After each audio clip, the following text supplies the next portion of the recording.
Welcome. Welcome, Jason. Thanks for having me. How's it been? This is your second time to Hong Kong. How has it been treating you? Let's see. I've had Peking duck twice. I had some nice noodles yesterday. I'm here for the food. Yeah, I saw. We're at 4 Michelin stars. We're trying to get to 6 Michelin stars by the time I leave. So. And when do you leave? Sunday. I saw your Instagram story, and I saw a lot of tea and dumplings and duck. So I figured it's probably first 3 trips to Hong Kong. I guess I'm here for the duck, and to meet angel investors and founders, but mostly the duck. God, it's so good. Yeah, glad you discovered it. So let's dive right in. What have you been impressed by? What are you sort of thinking about Hong Kong in terms of the tech ecosystem here? Yeah, one of the things I've been doing is, since I wrote my book Angel, about angel investing, they've been translating it into a couple of different languages. So they translated into Japanese in September and Chinese this month. And they're going to do a couple of other languages. I think the Germans and the French, Spanish, we'll get to it. We'll get those versions shortly. And I've been traveling the world talking to people about becoming angel investors. It turns out that a large number of rich people are very bored, and they're very rich, and their money is sitting in zombie devices like bonds and treasuries and cash and equities. And these things do not move the world forward. And what I'm hoping to do is inspire people through my story and my experience by teaching them all the mistakes I made as an angel investor and all the things that made me very successful as an angel investor, and then inspire maybe 10,000 of them to join forces with me in sharing deals and investing in companies together. So we have a website called thesyndicate.com, and you can, if you're an accredited investor, you can go there and see the investments I'm making. And we've done 88 investments so far with this program in the United States, and we'll be expanding it to other countries. And we have some international investors already. And what's very interesting is that we can now have 250 investors, accredited investors, which is a definition in the United States. We can have those investors put in, say, $2,000 each, which for a rich person is like nothing. Like they bought a business class ticket for $8,000. Like 2,000, that's 4 investments, right? You put those all together, and we can invest $500,000 in a founder whose company has 2 or 3 employees, and see if they can change the world. And so the first syndicate we did was a company called Calm.com, CALM.com. And nobody would invest in this meditation app 4 or 5 years ago. But I thought the founder was brilliant, and we gave him $378,000, $50,000 from me, and $328,000 from 65 other investors. And that company announced last year a $250 million round, and the company has since, I think, quadrupled their revenue, and they've been a little bit public about it. So that investment is now up, I think, 100 or 200x. In other words, the $378,000 we put in probably has a value of $35 to $70 million. That was our first one we ever did. And obviously that's a very small amount compared to the Uber investment I did. But that company would not have existed, or maybe they would have existed, but it would have taken them an extra 2 years, had we not been risk-taking enough to put that first investment in. But we wouldn't have, one person wouldn't have put in $378,000, I don't believe. But 66 people putting in on average $5,000 or $6,000 or $7,000 each, well, that's pretty easy. So I want to be able to take more risk and invest in more companies. And I think in Japan and in Hong Kong and Australia, I've already seen there's a syndicate like ours or an angel list here launching Angel Hub. There's one called Angel Port in Japan that's going to launch.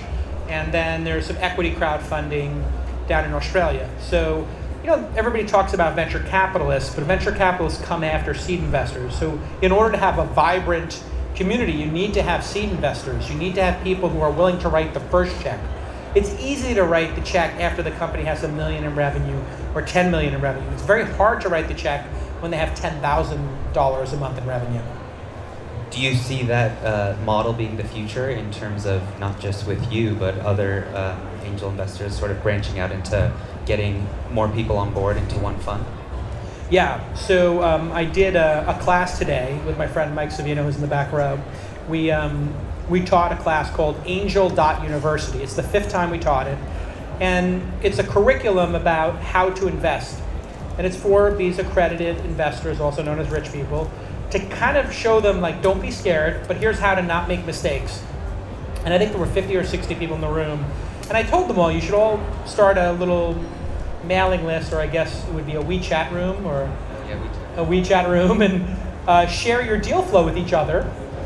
And instead of one of you putting $100,000 in, why don't you have 25 of you put $4,000 in, and all 25 of you can try to help the startup win with introductions or advice or employees and team members, and so that's what I think the future of investing will be. And if you saw, did you notice this crypto thing that happened last year, the last 2 years? Yeah. Like Bitcoin? You guys had that over here too? Oh yeah. I'm joking. It was crazy, right? There were 2,000 ICOs. Of those 2,000 ICOs, 1,990 something will go to zero in my prediction. They were all a giant scam. Anybody here in the crypto space, raise your hand if you're a crypto person. The person raised his hand, great.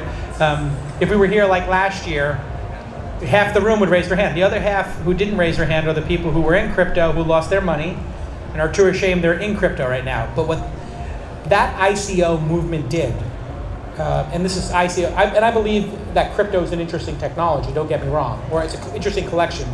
But ICOs, as fraudulent as they were, and they were run by the most incompetent grifters, either outright criminals, grifters, or incompetent people, but in large part, probably 95% of them. But what it showed was there was a global appetite for people to send money, even to a founder who had no success in their life, who had written no code, built no product, but wrote an 8-page white paper with spelling errors in it. And they shipped these crypto dipshits $100 million, $5 million, without ever meeting them. And they lost all their money. And nothing will come out of that, except, I think, there may be 1 or 2 projects that actually survive it and do interesting stuff. But what it showed me was there might be 10 million people in the world who would like to invest in companies and take risk. Well, if there's 10 million people who want to do it and they each put in $10, we're going to have $100 million to invest in startups. Or if they each put in $100, it's $1 billion. So I'm just trying to get to 10,000 members in our syndicate. We have 2,900. If I get to 10,000, I can invest $1 million in a company almost anytime I think they're worthy of it, that they've hit the benchmarks, that they're good stewards of the capital. And that's what I'm hoping comes out of the crypto space, is some regulation and maybe a group of countries saying, hey, you know what, like the European Union or the Asian Pacific partnerships, maybe we could make a partnership where we say, these 10 countries agree that startup investing, where people invest under $5,000 each, the regulation is very simple and standardized. And if that happened, it would be very powerful.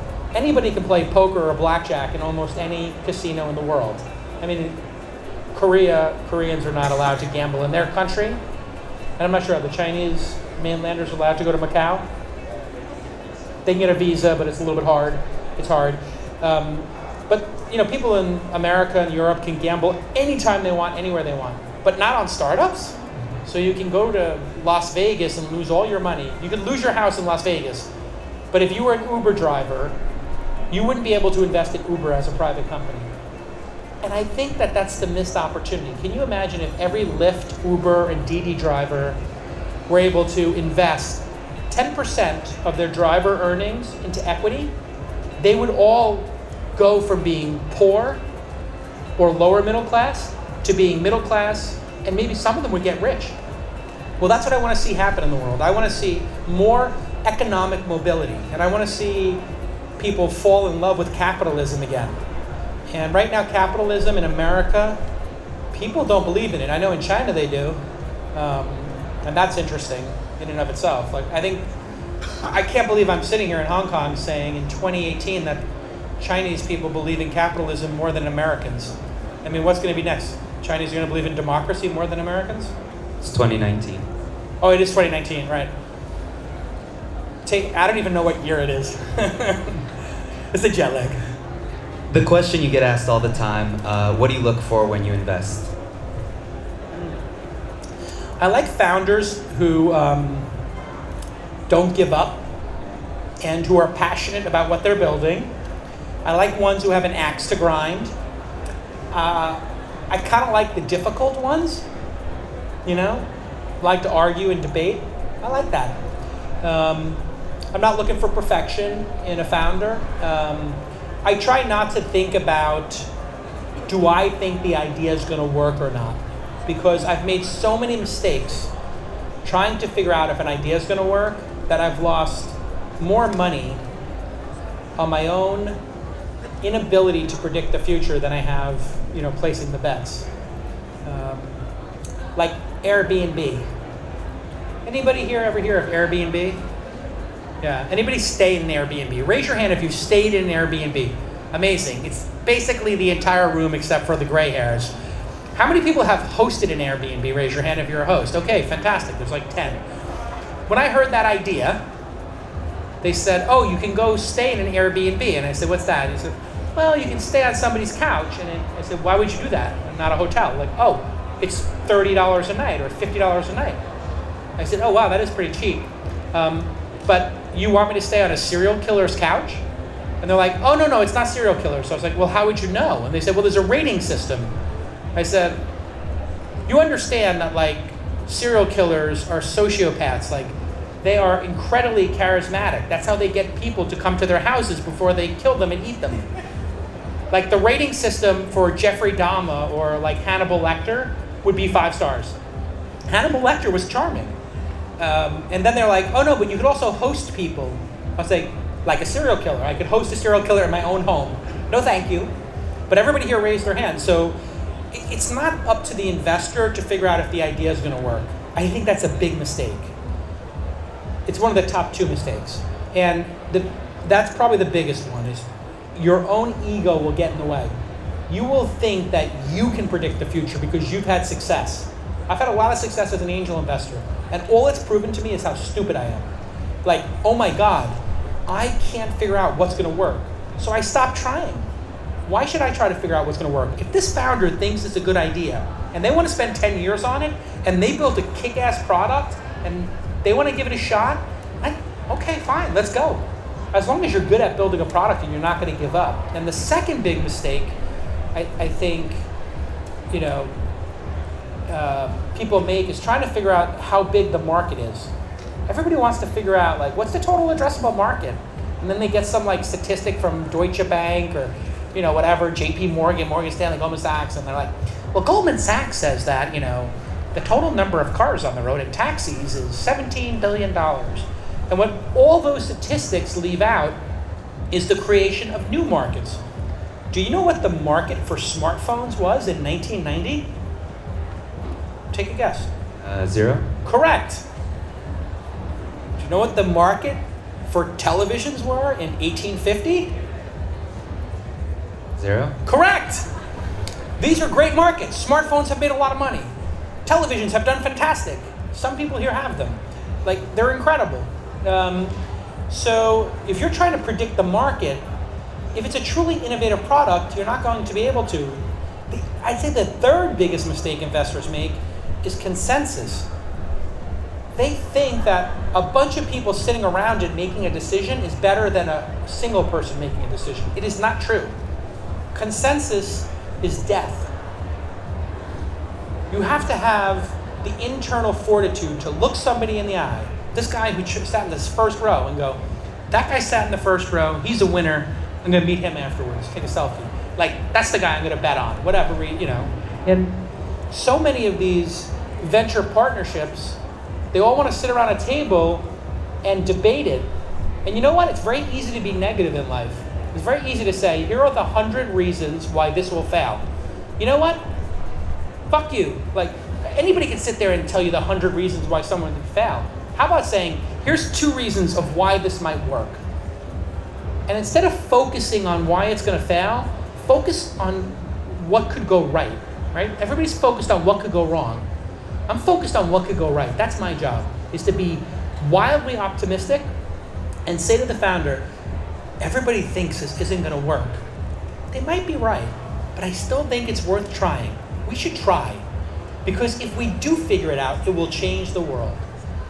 And, human nature is so conservative. Everybody is scared. It's our DNA. And the reason we're scared is because we used to get eaten by lions and sharks and all this stuff. Like, we were not the top of the food chain. And so our DNA tells us to be scared and not take risks. That was then. This is now.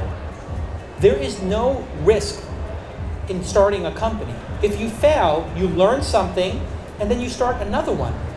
Like, people are acting like if you start a company and you fail, you're going to die. You're not going to die. In the West, the leading causes of death now are obesity and suicide and people taking opioids and ODing. Like, that's what people are dying of now. Life expectancy in America has plateaued. Not because people can't live forever, because they're opting out by eating themselves to death. Like I'm doing here in Hong Kong. But I'm going to stop eating when I get back to America. But they're literally taking drugs and eating and committing suicide. That's how people are choosing to leave the human race. Like, it's weird today. And I'm trying to convince young people to take risk and start companies. And I see it in the Chinese entrepreneurs and the hard work ethic and the motivation. And in America, the people I invest in, I see it. But overall, I see a lot of people who want to be socialists and they want to hand out and they don't want to work hard. And I tell them, in China, they're working 9-9-6. And they go, what's that? 9 a.m. to 9 p.m., 6 days a week. And that's what I worked my whole career when I was coming up. And they're like, yeah, no, I want to go to Coachella. I'm like, okay, go to Coachella. They're like, well, I want to go to both weekends. I'm like, okay, go to both weekends. They're like, I want to go to both weekends, and I want to stay for the week in between, and I want to go the week. Coachella's a music festival in America. And they just want to go to Coachella for 2 fucking weeks. And I'm like, you got a company, you're in competition. Like, they're not fierce anymore.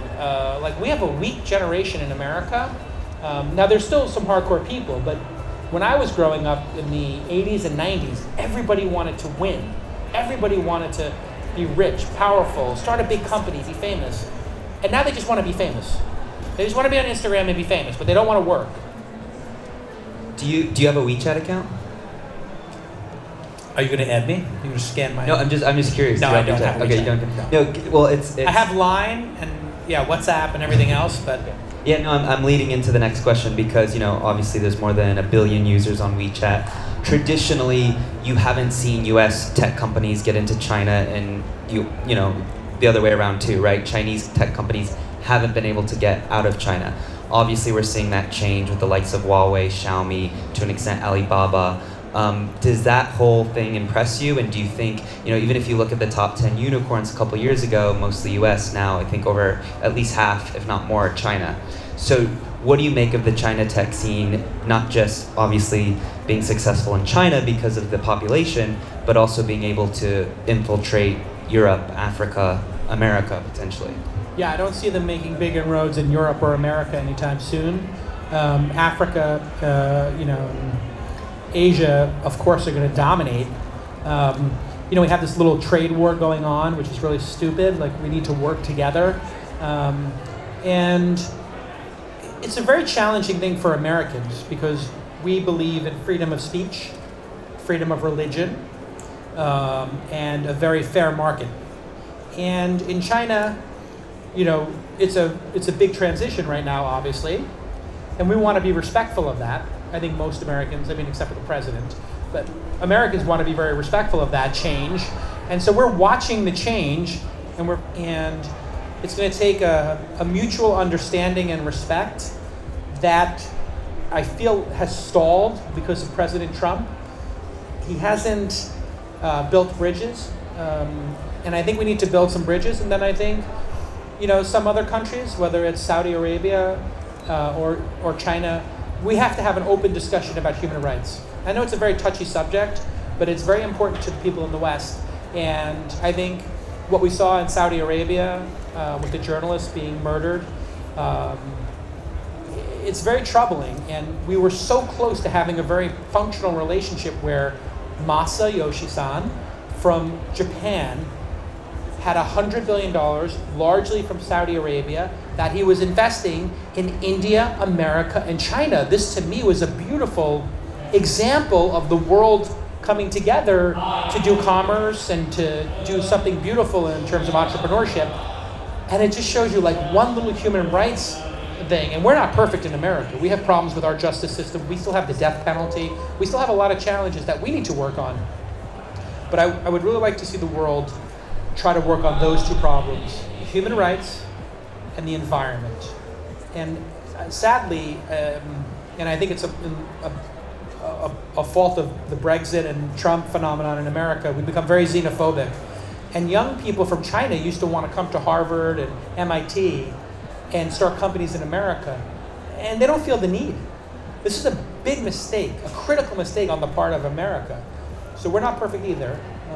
Overall, I'm optimistic though, because I believe that one entrepreneur or two or three as co-founders can change the world. And that to me is why I go to work every day and invest in companies. Back to your investment strategy, what are the industries in 2019 that really excite you? That when someone comes in and says, I'm doing something in this space, you really perk up? Yeah, I have three, I think, that are particularly interesting.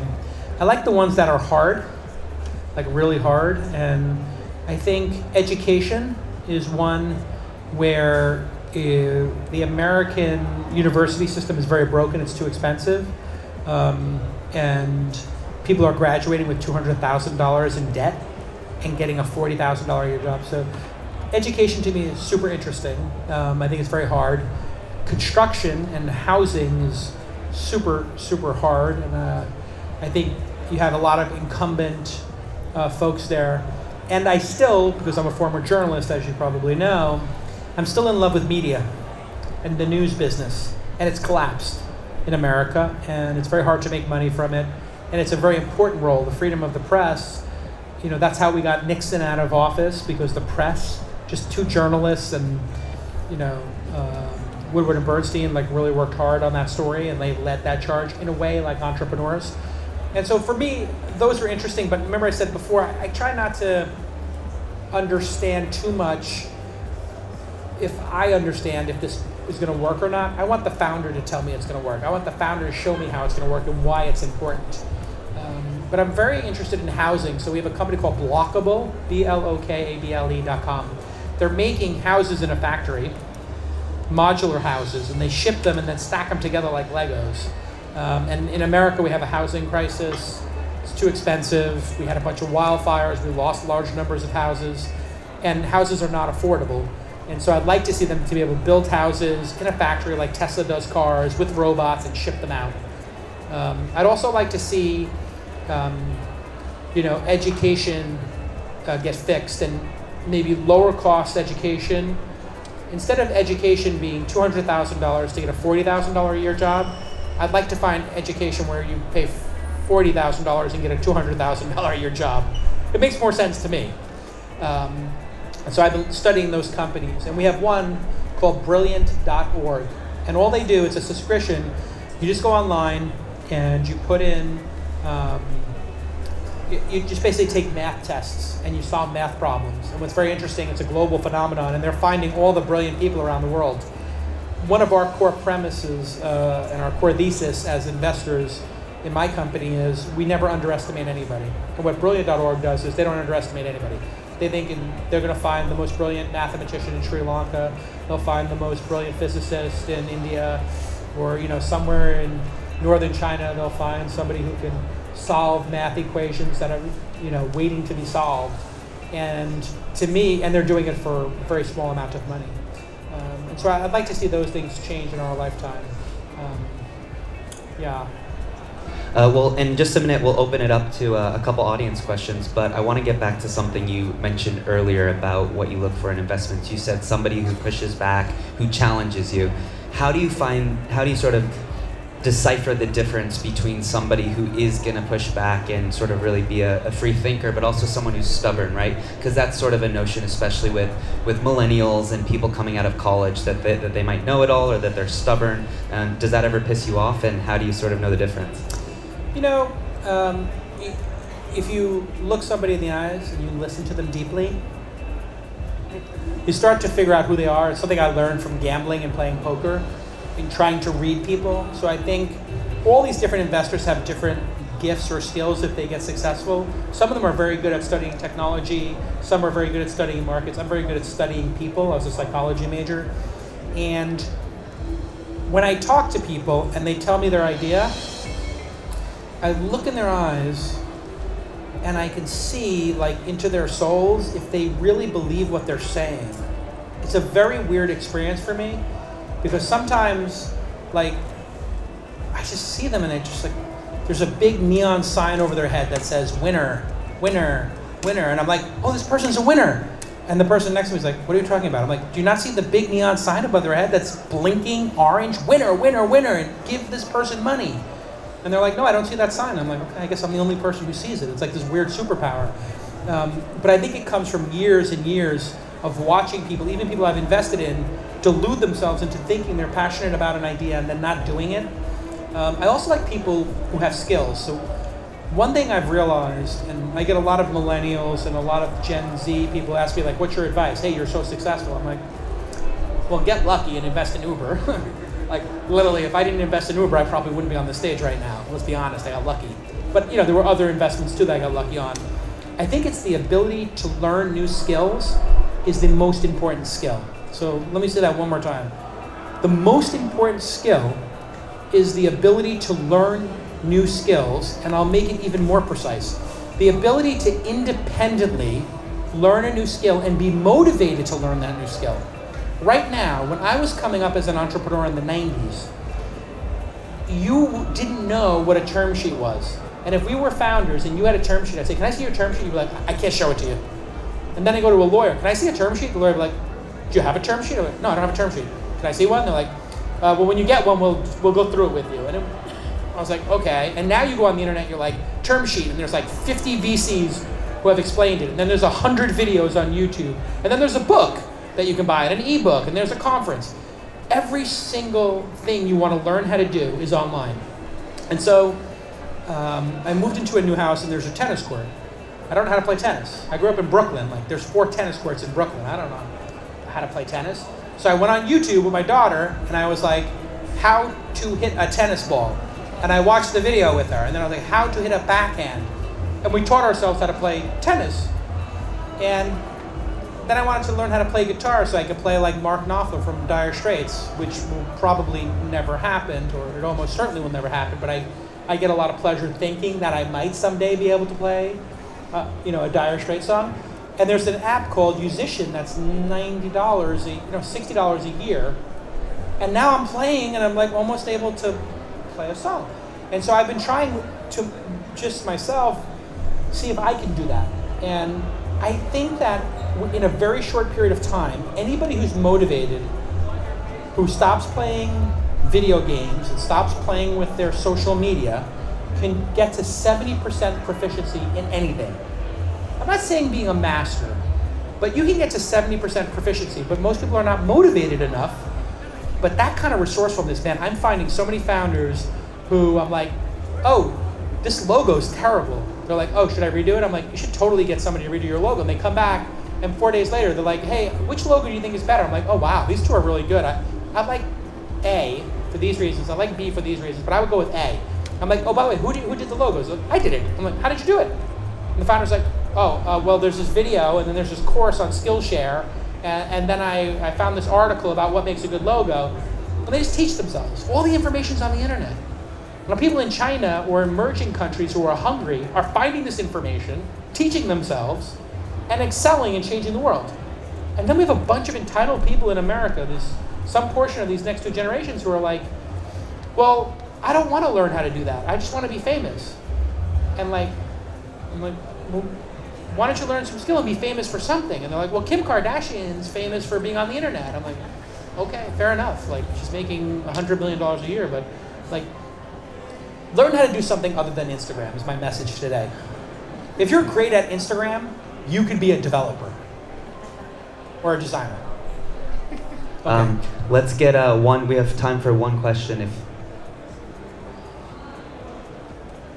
All right, there's about 8 questions. We'll just take 7 of them. I'm sorry, we only have time for 7 questions. Hi, Jason. Hey. You're so cool. So, I'm a developer from Back Russia. at you. I think you're cool. Okay. Yeah, I see you. So, I have a pretty simple question. So, how can we agree on the meeting? So, I think you can invest me. Okay. All right. What are you building? I'm building an educational product Okay. for learning languages. For learning languages, how is it different than Duolingo, the leading language learning app? What is the difference? Yeah, how is it 10 times better? Yeah, okay. I know this from Peter Thiel. Okay, so it's better in 10 times because you can learn languages with speaking with your phone and improve your speaking languages. So Duolingo do not have speaking improvements. Got it. Yeah. All right. How many customers do you have so far? Is it built? Yeah, it is built, Okay. and I have about 2,000 customers, but I'm just... Are any of them paying yet? Not all, Great. So some are paying. yes. How much do they pay? They pay about $3 on subscription. Per month? Per year? Per month, yeah. In what country? In Russia right now. Perfect. Email jason@calacanis.com, a link to the product, and a chart with your weekly revenue since you started charging. That's how I would make the decision. I would look at the product. I've already looked at you deeply. And I asked you very short questions, and you gave me very good answers. And I'm thinking you're bold and creative, and you're making some money. So I think that you have gotten through about half of my filters. What I would need to know now is, can you and I scale this to 100 million in revenue? And is the product truly better than Duolingo's? And we won't be able to do that at this moment right now, but we will be able to do it over email. Where are you based? I'm based in Russia right now, but I can move everywhere in this world. You can technically move everywhere in this world now. It is possible. So I think we kind of had a great moment, you and I, and this could be the start of something big. Yeah, let's do it. It's pretty good. It was good, right? I feel like we had a moment. Okay. Very good. All right. Very good. They're going to kick us off stage. We're not going to take any more questions? Okay. We'll take one more. Go ahead. I don't have to be anywhere. If there's another speaker, I apologize. Is there another speaker? Oh, there's no speaker? No, it's just you. Hi, Jason. Well, fuck it. We'll go to the end. I'll answer every question. Go. So I was going to ask a quick question. For investors in the early stage, right, you get bombarded all the time with tons of deal flow, especially when you're a successful investor.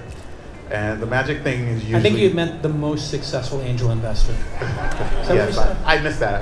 Yeah, yes. okay. And so, usually, how do you determine what meetings to take? That is a great question. In the early days, I was just happy to meet anybody because it was 2008, 2009, and the financial crisis was underway, and nobody wanted to build anything. Now, it's a peak market, and everybody wants to be a founder, so you're right, I get like hundreds of emails a day. If somebody knows one of my founders that I've invested in, or an investor that I've invested alongside, and they send an introduction, I will take that introduction 10 times more seriously because it's been vetted. However, I got an email 3 years ago, and it was a link to a YouTube video. And it said, "Hi, Jason. I watch your podcast. It's brilliant." It's always good to start with that, by the way. Book, podcasts, I saw you speak. Something like brilliant. inspirational, something like that, but short.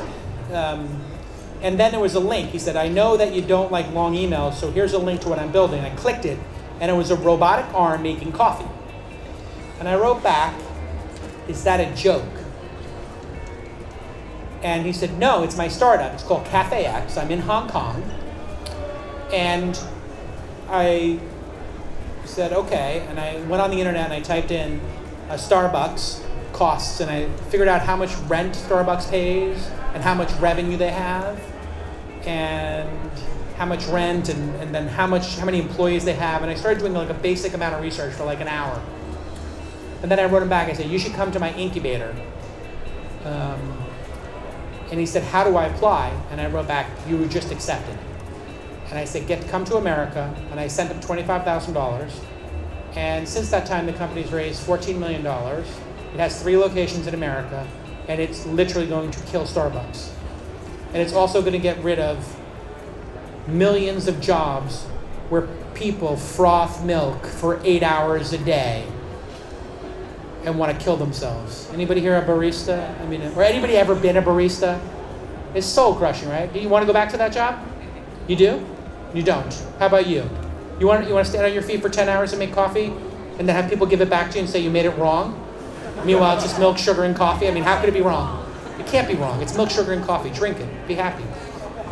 So anyway, that's how I did that one. And my point about that one was, it was a short email that had a link to the product. If you have ideas, congratulations. 100% of people who are awake have great ideas. Everybody here has had $1 million idea. Everybody here has had $1 billion idea in their life. The problem is they've also had 1 trillion other ideas, and figuring out which one they want to actually pursue, and actually pursuing it is the difference. And about 50% of people who are asleep have ideas.